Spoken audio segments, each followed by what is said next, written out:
tardes, ¿cómo están? Bienvenidos a Esta Boca es Mía, estamos en vivo. Vengo de la Plaza de los Bomberos, vieron que hoy es el Día Mundial de la Fibromialgia, también el Día Mundial de los Enfermeros, por ahí viene el programa de hoy, el tema central. Pero quería comentarles porque con el contexto del Día Mundial de la Fibromialgia, ASI, que es la Asociación de Sensibilidad Central del Uruguay, organización de la que soy madrina, bueno, hizo un evento público, una convocatoria, siempre con los fines de sensibilización y concientización sobre esta enfermedad. Y hay mucho todavía abajo del puente, hay mucha agua pasando, hay un proyecto de ley interesante que para todas las personas que tienen cierto tipo de enfermedades que podrían estar nucleadas en este título de ASI, por ejemplo, la fibromialgia es una de ellas, va a haber, si Dios quiere, y hay voluntad política, novedades importantes, porque saben que son enfermedades que pueden llegar a ser muy discapacitantes realmente, o que te inhabiliten de manera muy fuerte para poder tener un trabajo, terminás teniendo que jubilarte siendo demasiado joven. Bueno, entonces se buscan alternativas para ser tenidas en cuenta a la hora de conseguir un trabajo o de tener que dejar un trabajo. Pero bueno, incluso me quedé contenta porque vi muchos políticos en esta convocatoria, o sea que cuando uno ve que hay políticos que se interesan, sobre todo los que están en el Palacio Legislativo, ¿no?, que se interesan en determinados temas, eso habla de cierta voluntad política, por lo menos para empezar a recorrer el camino. Recorrer, bueno, el camino a Dilma Rousseff se le trancó hoy. Finalmente, por lo menos este camino de dudas y de incertidumbre y de agonía que venía transitando. Ustedes saben que en 55 votos, ese fue el número, ¿no? 55 contra 22. Bueno, se aprobó finalmente en Senado el juicio político, el famoso impeachment. Y esto ha dado muchísimo que hablar. Desde hace rato que Brasil viene dando mucho que hablar. Vamos a ver si nosotros logramos tener una conversación telefónica, primero con una periodista brasilera que nos pueda acercar la realidad de primera mano, y después también nos va a acompañar telefónicamente el diputado Caggiani del MPP, que estuvo en representación del Parlasur en Brasil estos días y que nos va a poder dar también su punto de vista. Brasil en este momento, imagínense, es un caos. Hay imágenes que nos están acompañando por allí. Mucha gente apoya y mucha gente detractora. O sea, que es una decisión que además de venir dividiendo al país, ahora se hace muy explícita, ¿no? Dividiendo al país en partes desiguales. Porque cuando comenzó este proceso, digamos, de poner en tela de juicio la continuidad dentro del marco constitucional del gobierno de la presidenta Dilma Rousseff, podemos decir que Brasil estaba dividido al medio porque todavía, digamos, el partido del PT, el partido de Lula y Dilma, conservaba todavía una fuerte presencia liderando la sociedad. A medida que fue avanzando el proceso, a medida que las investigaciones judiciales fueron avanzando y se fueron conociendo los entretelones de los negociados entre empresarios y políticos, sobre todo del gobierno, pero no solo del gobierno, ese apoyo fue disminuyendo.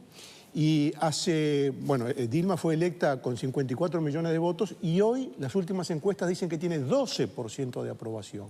Es decir, que el voto en el Parlamento, tanto en la Cámara de Diputados como en el Senado, que implicó deshacer la alianza de partidos políticos que apoyaba a Dilma, es un reflejo también de la evolución que tuvo la opinión pública brasileña, de un apoyo muy importante al PT hasta esta situación en solitario y este final lleno de tristeza y melancolía, porque hay que reconocer que el PT... De afuera, sí, y como vecinos, uno tiene la sensación de que se lo merece o que no se lo merece este momento. No sí, se lo merece, porque a ver, que sí o que no. Ella no se lo merece, el PT se lo merece. A ver, ahora retomo con ustedes este debate, pero en este momento tengo en línea, así que le doy la bienvenida y le agradezco por esta comunicación a Rosana Silva, que es periodista de Porto Alegre. Rosana, ¿me escuchas bien?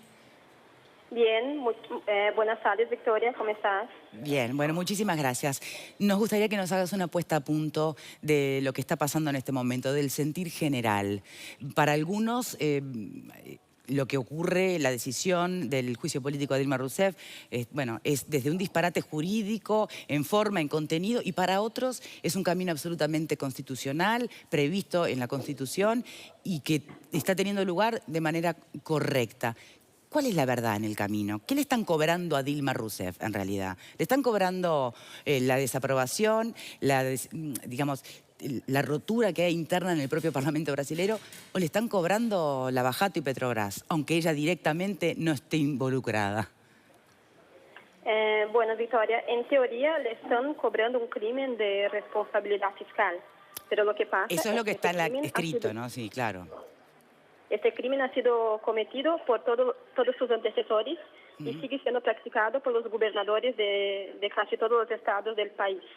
Así que es una brecha. Tenemos entendido que es una brecha en la Constitución. Desde que fue reelecta Dilma, la oposición estuvo buscando una manera de sacarla. Como que muchos ya sabían que este impedimento iba a pasar, pero buscaban una brecha. La brecha que han conseguido, ya que Dilma no está imputada por ningún caso de corrupción, ya que no recae sobre ella ninguna demanda, ninguna denuncia, ninguna acusación por corrupción directa, aunque sus aliados más cercanos sí, hay algunos que sí están involucrados, a ella no tiene nada. Han conseguido esta brecha y dicen que es constitucional. ¿Y Pero no la lo verdad es que es algo muy difícil, ¿no? Muy complejo, porque de otra manera, si no hubiera una ruptura, si no hubiera este ambiente que hay de un país compartido, este proceso de impedimento jamás pudiera ser llevado a cabo. Exacto. Y en la calle, ¿cómo está la temperatura, la sensación? La propia Dilma habló de golpe, ¿no? De que esto fue un golpe de Estado, digamos. ¿Cómo se siente en la calle? Bueno, el país está muy compartido, ¿no? Así que los que están en contra de Dilma están súper contentos de que finalmente va a salir, pero la otra parte de la población que se está fijando de lo que está pasando, que es una manera muy mala de se llegar al poder, porque el vicepresidente va a anunciar un equipo de ministros, debe anunciar un equipo que no fue lo que la gente ha votado, es un proyecto de gobierno completamente distinto a lo que la gente votó. Así que el ambiente es de un país absolutamente compartido. Bien. ¿Y cómo ven a la presidenta? Bueno, hoy tenemos que decir expresidenta, por lo menos por 180 días, ¿no? Bueno, ella no es todavía expresidenta. A Ella ver, es ¿cómo la es presidenta cómo es formalmente? Bueno, nosotros estamos diciendo que es la presidenta electa. Ella es la presidenta electa. Esto estamos diciendo. Ahora tiene 180 días para responder a este juzgamento, pero sigue siendo presidenta electa, ¿no? Está alejada. Por Bien. este tiempo estará alejada y tenemos que ver qué pasa en estos 180 días. En las apariciones públicas de Dilma Rousseff, por lo menos las que llegan a nuestras pantallas, en nuestros medios de comunicación, no se puede inferir demasiado, pero ustedes que la tienen mucho más cerca y de manera cotidiana, es una mujer que está parada con aplomo ante todo esto que le está pasando, o la han visto de alguna manera, lo que es humanamente esperable, caerse un poco. Está parada, disculpa, es que no te entendí muy bien, no entendí. Si ¿Qué está, dices que está parada ahí? si está parada si está aplomada, es decir, si está sosteniéndose firme aún con todo esto que le está pasando, que humanamente, al margen de lo jurídico y cualquier otro aspecto político, tumbaría a cualquiera, ¿no? Exacto, es que es una mujer muy fuerte, ¿no? Hoy acompañé su pronunciamiento por la mañana y es lo que decía ella, que ha pasado por diversos momentos muy difíciles en su vida y ha sido sometida a tortura, estuvo detenida muy joven y enfrentó estos casos ahí cuando estuvo detenida y después tuvo una enfermedad, enfrentó un cáncer y ahora dice que lo que le pasa es otro tipo de dolor, ¿no? El dolor de la injusticia, que es un dolor difícil, pero es una mujer sin duda muy fuerte porque hay mucha presión sobre ella. Hay mucha presión sobre ella en este momento, pero se dice que está agotada. Claro, uno se agota con toda esta situación, pero ahora tratará de cuidar de su defensa. Además, perdón, ella podría haber renunciado y la decisión de no renunciar, ¿qué lectura tiene para ustedes los periodistas en Brasil? Mira, es que no es de su estilo renunciar. Y aún más cuando uno tiene seguridad de que está tan injusticiado, de que lo que están tramando en contra de ella no es justo, ¿sabes? Que es una cosa que es ilegal. Ella dice que si renuncia va a dar razón a la gente. Y como Bien. está convicta de que está cierta de que está correcta, no renunciará. Siempre dice que renunciar jamás está en sus planes. Rosana Silva, muchísimas gracias por esta llamada telefónica. Buenas tardes. Buenas tardes. ¿Qué lectura tenés, Graciano Pascale? Sí, no, yo creo que está bien lo que tú preguntaste sobre la entereza física y espiritual que está demostrando en este momento la presidenta Dilma, pero quizás ese no sea el tema más importante. Si lo miramos como uruguayos, si lo miramos desde el Uruguay, más allá de las consideraciones que cada uno pueda hacer sobre si es un juicio justo o injusto, lo que hay que tomar en cuenta es que hay un cambio, yo diría, dramático, pero dentro de la Constitución, en el gobierno del principal socio y aliado político y comercial de Brasil. Este es el primer dato. ¿Cómo se va a posicionar el Uruguay frente a esto? El Uruguay va a entrar en una disputa jurídica sobre si esto es legal o ilegal o si es un golpe o no. No tiene ningún sentido. Bueno, pero el gobierno no, en realidad el Frente Amplio de alguna manera ha expresado el apoyo a Dilma Rousseff. A eso voy, como es el partido de gobierno, perdón, como es el partido de gobierno el que lo expresa, eso ya implica digamos, tomarlo con mucha seriedad. No es cualquier partido político que está opinando sobre lo que está pasando en el principal socio de Uruguay. Es el partido de gobierno. Esto es una cosa muy seria. Está cambiando el gobierno en Brasil dentro del marco de la Constitución, pero fuera de lo que es la rutina. Pero permíteme para atrás. Maquillar cifras. Porque ese es el delito que tiene que ver con, digamos, una cuestión de responsabilidades, no tanto de delito criminal, penal, ¿no? O sea, está aplicado así. Maquillar cifras. Bien. ¿Qué gobierno no ha maquillado cifras? Pregunto, en general. A ver, no quiero decir que consuelo de mucho, mal de mucho, consuelo de tonto. El tema es analizar el origen de este impeachment. A ver, ¿qué le cobran? ¿El maquillaje de cifras a Dilma? Yo creo que le cobran otra más que fue cosa. la presidenta de Petrobras durante todo el periodo pasado. Eso se lo cobran, porque Petrobras es la mayor fuente de corrupción hoy en Brasil, corrupción multimillonaria como nunca en la historia. Petrobras es una de las empresas más importantes de América Latina, si no la más importante, y está fundida porque se afanaron todo. Entonces, si bien ella no participó de esos actos de corrupción, pero creo que le están cobrando que durante el anterior gobierno de Lula, ella fue la presidenta y bueno, y eso genera también una cierta... Hay un tema. Yo creo que si América Latina está buscando que nos miren del mundo con cierta seriedad, tenemos que empezar a que la gente responda por sus acciones o por sus omisiones. Pero perdón, ¿te da seriedad lo que pasó en Brasil? ¿El proceso que han dado te da seriedad? No, el proceso no, pero el resultado sí. Y creo que tiene que haber una consecuencia. No puede ser que pasemos año tras año hablando que en los gobiernos tales y cuales se manipuló esto, se sacó aquello, se pasó lo otro, y no pasa nada, se va metiendo bajo la alfombra y queda como una suerte de joroba de camello, donde hay como una ley para el ciudadano común y otra para el que está vinculado al gobierno. Yo quiero pensar que este alejamiento de la presidenta traiga paz y tranquilidad y que Brasil pueda salir adelante de toda la situación coyuntural y crisis Pero interna tú que viste está las viviendo. imágenes que mostramos de Brasil Déjame hoy. terminar el Paz y desarrollo. tranquilidad. A ver, yo desde acá quiero pedir paz a los hermanos brasileros, respetar las instituciones, respetar los mecanismos. El mecanismo utilizado es un mecanismo constitucional, no es un golpe técnico. Es un mecanismo dentro de la Constitución que se puede usar en Uruguay, se puede usar en cualquier país.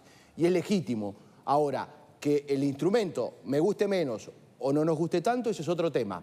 Ahora, de la misma manera que moralmente podemos hablar de cuestionar el instrumento de juicio político, podemos cuestionar la decisión que tomaba o que tomó Dilma en cuanto a designar a Lula como ministro. Sí. Porque las dos se miran con la misma moralidad. Y yo creo que acá lo que se introduce es moral la conducta de la presidenta. La presidenta logró llevar a todos los brasileros hacia el fin común, que es el país, hacia unir a los ciudadanos. Yo creo que ahí es donde tiene que ir el mensaje de la presidenta. La presidenta Dilma cometió muchos errores políticos. Uno, y quizás el más importante, fue el haber nombrado a Lula. Pero ¿cuál fue el más importante de todos? Ella, cuando comienza el proceso en su segundo gobierno, comienza el proceso de investigación judicial sobre hechos de corrupción, ella en una primera instancia se mantiene prescindente de ese tema. De alguna manera da la señal de que ella en su segundo gobierno toma distancia de los hechos impuros, digamos así, de sus amigos del PT y deja actuar a la justicia. Y eso ocurre durante un tiempo y la sociedad apoya esa decisión de la presidenta Dilma de dejar actuar a la justicia. En cierto momento, cuando, digamos así, las balas empiezan a picar cerca de Lula, es llamada al orden por sus amigos del PT, la presidenta Dilma, y sometida a esa presión interna del PT que le pide que pare ese proceso que puede desembocar en la prisión de Lula, como quizás ocurra, es cuando ella hace un cambio en su política. Y es ese cambio coincide con, digamos, la vuelta de la opinión pública que, de apoyar la lucha contra la corrupción, en la cual también estaba embarcada Dilma, cuando ve que Dilma de alguna manera se pone a obstruir a la justicia, que es una de las acusaciones que se le hace, se le da vuelta a la opinión pública a Dilma. Fue un gran error político de Dilma, un error de cálculo. Ella pensó que si se abrazaba a Lula, se salvaban los dos. ¿Y qué pasó? Se hunden los dos. Hay que ver si el futuro de Dilma Rousseff es hundirse. Cabe la posibilidad que este impeachment de ella salga absolutamente limpia y con el honor de haber resistido además los embates, ¿no?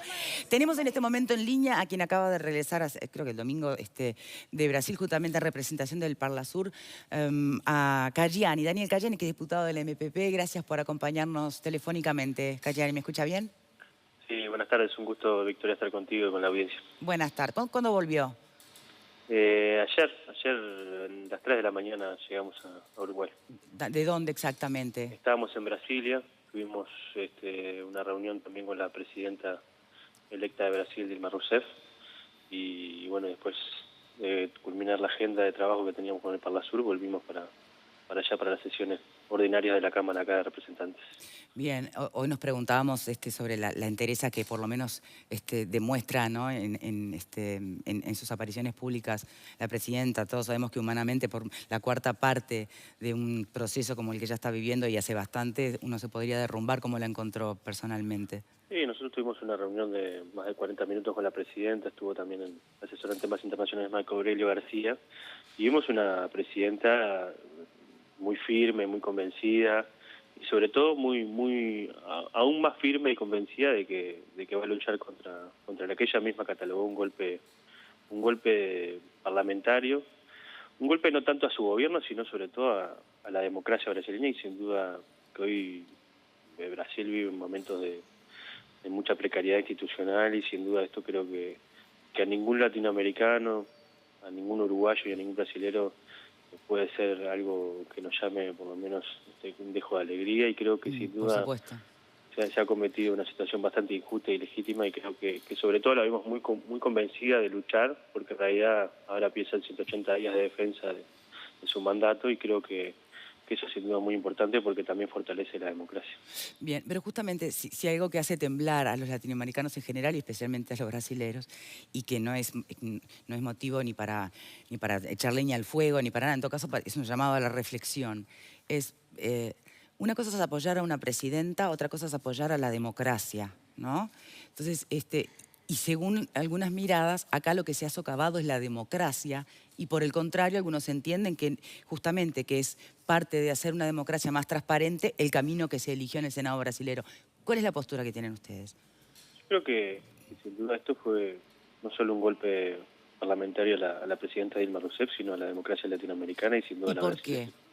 Porque en realidad un proceso de impeachment que está previsto en la Constitución brasilera, pero que está aplicado de manera sin fundamentos jurídicos sólidos, de manera arbitraria, con vicios de ilegalidad, con vicios de forma. Los propios parlamentarios brasileños solicitaron la posibilidad de anulación del propio proceso de impeachment acaecido en la Cámara de Representantes. Por tanto, en realidad, lo que está sucediendo aquí es un cúmulo de insucesos que en realidad, sobre todo, creo que le da mucha vergüenza y mucha intolerancia a esto que está sucediendo, porque en realidad aquí hay una presidenta que fue electa por 54 millones de votos hace menos de un año y medio, y está siendo sustituida por un presidente ilegítimo, que no tiene sobre todo la legitimidad del voto popular, y que creo que eso también es una mancha más a estas democracias débiles que tenemos en Latinoamérica, y sin duda nos debe llamar a la reflexión. Nosotros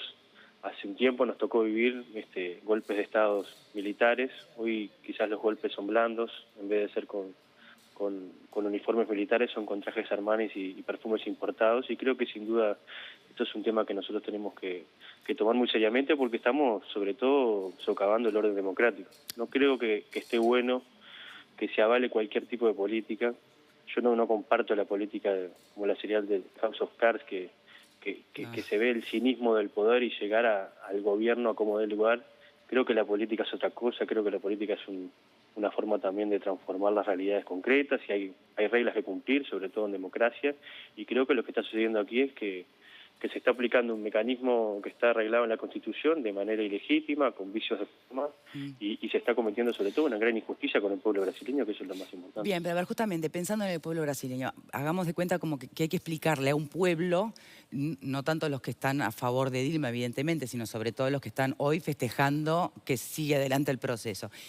Ese pueblo, que tal vez lo que siente es que, bueno, que le ha estado yendo mal, que sus vidas se han complicado, que la economía está muy difícil, que ha tocado todos sus bolsillos, que, a ver, los referentes a los que uno busca, al menos en un parlamento, se han deteriorado bastante, están muy solos y encima asistieron a un plan o a digamos, una corrupción generalizada descomunal.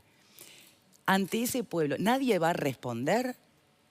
Sí, yo creo que, a ver, nosotros... Porque tal vez parte de lo que le puedan estar cobrando a Dilma tenga que ver con eso, con encontrar una responsabilidad superior o la última en el escalafón y que... Sin duda puede ser, pero creo que acá ha quedado claro que Dilma Rousseff no ha tenido ningún tipo de no se le ha comprobado ningún acto de corrupción. Pero que no pasa por ahí, pasa por ser la responsable política, máxima. Sí, la política de los atajos a veces... Nosotros ya hemos tenido experiencia en ese sentido. Hace muy poco, en Argentina, un presidente se tuvo que ir en helicóptero con el que se vayan todos. Yo creo que la política de implosión de los sistemas democráticos y sobre todo basada en los sistemas de partidos le hace muy mal a la democracia. Nosotros en Uruguay tuvimos una crisis muy grande en el 2002 con un presidente que tenía, creo que la peor consideración pública, y creo que el sistema político uruguayo, Frente Amplio, pero también los partidos tradicionales, la central sindical, la gente en general tuvo otra actitud, que en realidad la política del que se vayan todos, o el que son todos iguales, a veces favorece otro tipo de intereses, porque en realidad termina, sobre todo, perdiendo los más débiles, que son los que terminan teniendo por lo menos posibilidad de defensa. Y creo que en realidad en ese sentido, yo creo que lo que debemos prevalecer aquí, y sobre todo en América Latina, es que en realidad nosotros tenemos democracias que hoy siguen siendo débiles, que son imperfectas, pero tenemos que ceñirnos a las formas. Y las formas indican que en realidad los presidentes, por lo menos en los sistemas presidencialistas, son electos directamente por la ciudadanía a través del voto popular, directo, en algunos casos son obligatorios, en otros hay posibilidad de elegir si uno quiere votar o no, pero sobre todo en elecciones libres. Y creo que eso es lo que no se está respetando en este preciso momento en Brasil, y creo que eso es una mancha no solo a la democracia brasileña, sino al conjunto del sistema democrático latinoamericano, porque en realidad este tema nosotros ya lo vivimos.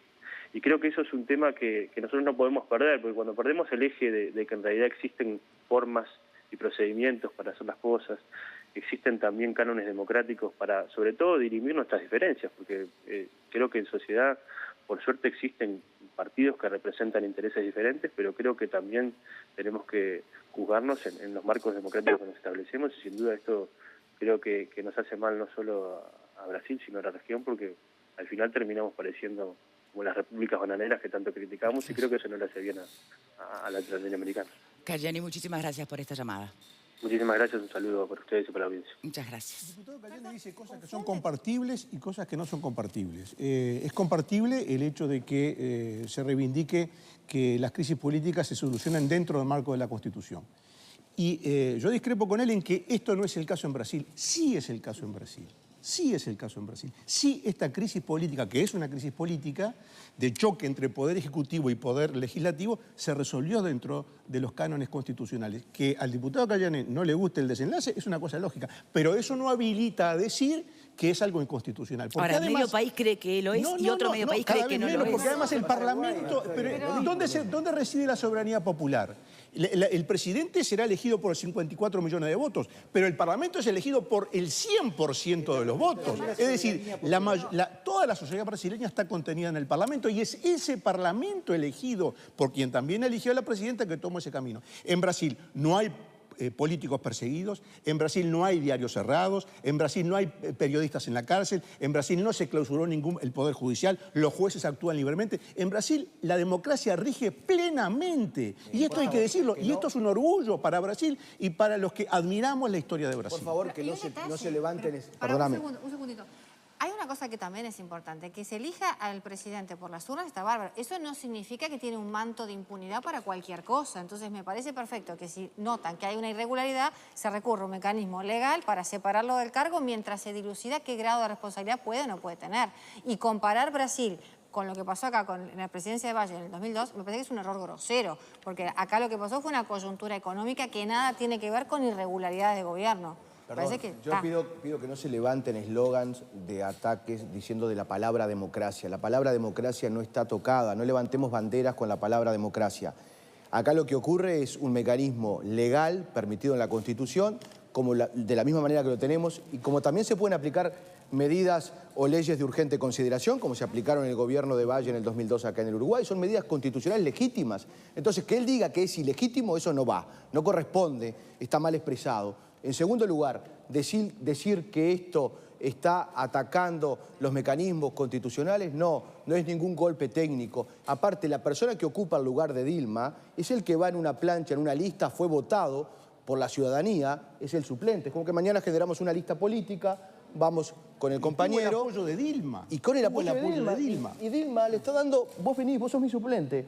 Mañana, si yo me voy de viaje, tú te quedás. No es ilegítimo, fue votado, la persona que hoy va a ocupar el cargo de Dilma fue votado por la ciudadanía. No es un general que se toma el poder. Bueno, vamos a ver cómo evoluciona este tema y estos próximos 180 días que son evidentemente cruciales. Señores, vamos con el tema que nos convoca hoy. Recuerdan que hubo una visita sin aviso, tarde, en un horario en que más o menos todo el mundo está con la guardia baja, de un diputado, concretamente de Martín Lema, diputado del Partido Nacional, en una recorrida que hizo por los hospitales públicos. También había sido hecha una visita con el mismo tenor en el mes de marzo por otro diputado. Esto puso realmente en alerta a las autoridades de ACE y del Ministerio. Yo no sé si las cosas van de la mano, si se puede pretender que una cosa no tiene nada que ver con la otra. Se tomaron medidas al día siguiente de esta visita de Lema en un lugar, en una institución en particular. Pero por sobre todo lo que se dijo fue desde hace personal autorizado. No se puede aparecer así de la nada cualquier extraño entre al hospital. ¿Está bien o está mal? Está horrible. ¿Qué está mal? O sea, ¿cómo vas a prohibirle la entrada a un diputado? A un representante nacional. Representante nacional. Es esta, ¿no? Es increíble. Bueno, los representantes nacionales también pueden perfectamente anunciarse, decir, mira que voy a ir. Pero el representante nacional, Martín Lema, no fue con una máscara, con un antifaz. Llegó y dijo, soy el diputado Martín Lema. Ojo, hay casos en los cuales alguna gente se presenta invocando títulos que no tienen y son sometidos a proceso penal. Hay casos en los que hay gente que se presenta diciendo que... Bueno, pero no es el caso. Él no ocultó que era diputado. Yo soy yo. El tema es que qué Orden, bueno que los diputados, orden. qué bueno que los parlamentarios, a quienes usualmente criticamos, porque decimos, mirá los sueldos que cobran y calientan el sillón en el Palacio Legislativo. Acá ven un tipo que no está calentando el sillón, que está laburando. ¿Y está laburando en qué? En lo más sensible, en cómo se está atendiendo a la gente, a la gente más vulnerable en los servicios del Estado. Entonces, si preferimos meter abajo de la alfombra todo lo que está... Bueno, a ver, en este momento, si me permiten, tengo al diputado del Frente Amplio, Luis Galo, que es presidente de la Comisión de Salud de Diputados. Presidente de la Comisión, ¿cómo le va? ¿Me escucha bien? Galo. Bien, ¿qué tal? No soy más presidente, fui presidente en el primer año. Ah, bueno. ¿La integra la Comisión de Salud? Sí, bien. Sí, por supuesto. Entonces seguimos alineados. Galo, molestó la actitud del diputado Lema, ¿no? No, yo no diría en lo que es personal. Yo estoy hablando a título personal como legislador del Frente Amplio. Yo, en realidad, cada legislador tiene su manera de encarar y hacer la política y yo respeto todas las maneras.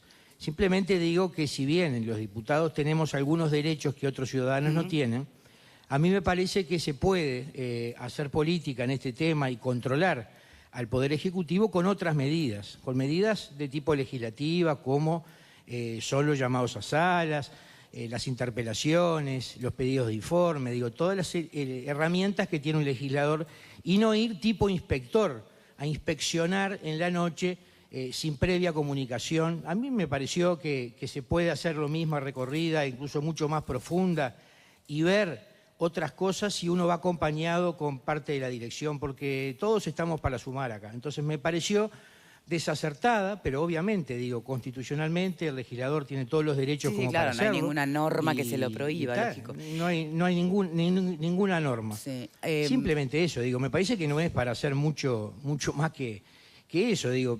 Ahora, él entendió que era una recorrida por los hospitales de Montevideo en la madrugada podía de alguna manera captar algún tipo de irregularidad o alguna denuncia que le haya llegado. Digo, me parece que no es la tarea del legislador la de inspeccionar, sino la de corregir e investigar cosas que se están haciendo, pero por otras vías. Bien, pero a ver, intentemos separar por un momento todo lo que está en juego aquí que tiene que ver con lo político partidario, ¿no? Intentemos sacarlo por un momento. Sí, por supuesto. Separarlo. Entonces, pongamos que usted manda a un jardín a su hijo y escucha rumores de que el jardín, no sé, no los tratan bien a los niños, no les dan bien de comer, está muy sucio, se derrumba un balcón. ¿Usted va a avisar que va a ir o va a preferir el camino ese de yo voy a caer de sorpresa para que no me tengan nada preparado, porque si no te hacen la mise en scène y cuando llegas es el jardín ejemplar? ¿Qué habría hecho usted? Digo, no creo que sea un ejemplo muy comparable. ¿Qué uno puede ver o qué un director puede preparar? Porque vamos a entendernos, lo que estamos diciendo es que hay que coordinar de un día para otro o llamar al director y decirle esta noche vamos a concurrir al hospital. Y ya está. Digo, ¿qué puede preparar un director para ocultar las humedades de una sala? ¿Qué puede...? Digo, es poco. Realmente, si uno avisa un mes antes, bueno, de repente sí, pero digo, la comunicación 2 o 3 horas antes con una directora, decirle salgo para ahí, me gustaría que me acompañara. Digo, me parece que es... no se oculta, no hay posibilidades en la salud de ocultar cosas evidentes. Digo, si puede ocultar una cosa una directora en 1 hora, entonces sí, es una cosa grave que está pasando. Pero no me parece, además, ¿por qué? Porque los hospitales son, si bien son públicos, ahí está el acceso público y hay un acceso restringido para todo ciudadano, diputados, senadores, presidente. No puede ingresar cualquier persona al CTI y tomar fotografías, por ejemplo. Bueno, pero Lema dice que no entró al CTI, No, por supuesto, pero que... No, Lema no sé. Quedó en la puerta del CTI. Yo vi fotos en las redes del CTI, no de pacientes, obviamente que no de pacientes, pero lugares restringidos que uno... Yo te pregunto, si tú estás internada, ¿te gustaría que se pararan en la puerta del CTI a ver cómo te están ventilando? No me parece. Se puede preparar una visita para recorrer el CTI en otras condiciones. Eso pero ni que hablar, pero igual es otro punto. Entonces, para usted, digo, para sincerarnos, sí. ¿No? ¿Para usted fue un golpe bajo? Sí, ¿cómo no? No. Yo la verdad que no le doy la trascendencia que se le ha dado. Me parece que no es ni para salir ni por la prensa escrita y menos para hacer un móvil en vivo hablando de este tema concretamente. Bueno, pero hace dio el informe justamente de que ya no puede entrar cualquiera. O sea, importante fue, por lo menos para ACE. Y de hecho, cerraron la emergencia del Pasteur. Yo estoy hablando... Eso tendrá que hablar con las autoridades de ACE. Yo le estoy dando mi opinión personal de la manera que yo procedo en la vida y cómo trabajo en los temas sanitarios. Bien. Bueno, muchas gracias, Galo, por esta comunicación. Muchas gracias. No le quitamos más tiempo. No, las órdenes como siempre. Hasta luego. Saludos a todos. Gracias. Es difícil sacarle lo político partidario a este episodio en concreto, porque no es una visita que hizo un diputado del partido oficialista. Tal vez no lo haría de esa manera el diputado del partido oficialista. Pero la oposición, ¿qué rol tiene que tener? Controlar. Justamente ¿Es un problema de fondo o de forma esto? Si me permitís, cuando era muy joven, en Semanario Jaque, en Semanario Correo los Viernes, y yo recuerdo que hacía esas investigaciones todo el tiempo. Ahora los periodistas actuales las hacen. No se hace diciendo, mire que soy periodista y voy a ir. O sea, uno va y ahí, recuerdo una doble página que hice contra lo que era la administración del Sodre en época de la dictadura, donde ustedes saben que hacían el Sodre en la época de la dictadura, a un muchacho que no podía tocar el clarinete, lo metían en un calabozo y le obligaban a soplar hasta sacarle el clarinete que le dejaban la boca deshecha. ¿Por qué? Porque era la doctrina militar asociada a la música. O sea, ese tipo de cosas nosotros denunciábamos en aquella época y nos metíamos claramente como un ciudadano más, porque si no, no se puede hacer. Yo creo que un diputado tiene aún más derecho y aún más tiene la obligación, y creo que los representantes del gobierno son los primeros que tendrían que hacer estas cosas, que dar el ejemplo. Porque acá no se trata La diferencia de sería que el diputado que es, por ejemplo, oficialista, iría sin hacer ruido público directamente a hablar con las autoridades de... Bien. Y sería fantástico. En cambio, un diputado de la oposición sube a Facebook. Pero sube a Facebook e informa a la gente, porque está para eso. Nos acompaña Martín Lema después de esta primera pausa, quiero que lo sepan. Y además nos acompaña, sobre todo en este marco del Día Mundial del Enfermero, alguien que está pasando un momento que no es para nada para celebrar. Deben haber escuchado su caso. Ana Montanz es presidenta del Sindicato Único de Licenciados de Enfermería, acaba de ser despedida del CTI del Pereira Rosell. Hacemos la primera pausa y ya venimos. Antes te recuerdo que hoy es jueves y es el día de las grandes ofertas en Vía Confort, especial para mamá y especial para el invierno. En productos seleccionados este jueves hay un 35% de descuento. No te pierdas este secarropas de Colgar por solo 12 cuotas de 219 pesos. Toda tu ropa siempre seca, aunque llueva un montón, por solo 12 cuotas de 219 pesos. Llama ya al Fono Vía 256.